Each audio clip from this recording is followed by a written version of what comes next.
Shalom, turi mu minsi 100 yo kwibuka Jenoside yakorewe Abatutsi. Tugeze ku munsi wa 77.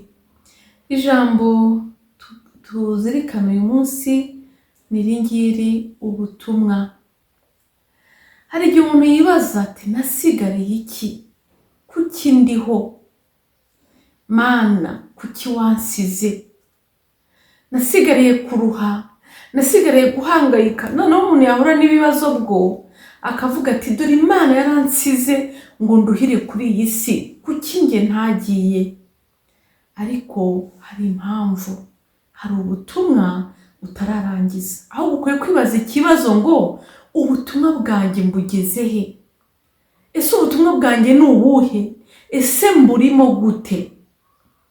Niba wararokotse ukabaho, ukarokoka inkota, ukarokoka urupfu, ukarokoka urwangano, hari impamvu ikomeye ugomba kubaho kandi ukaba igisubizo cy'ubu buzima, abandi bakaza kukuvomaho ubuzima.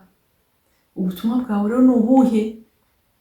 Ngaho isuzume, urebe ubutumwa bwawe, urebe uko ubukora, urebe n'icyo bumariye abandi, kuko ubutumwa Imana iduha ni ubutumwa budufasha gufasha abandi.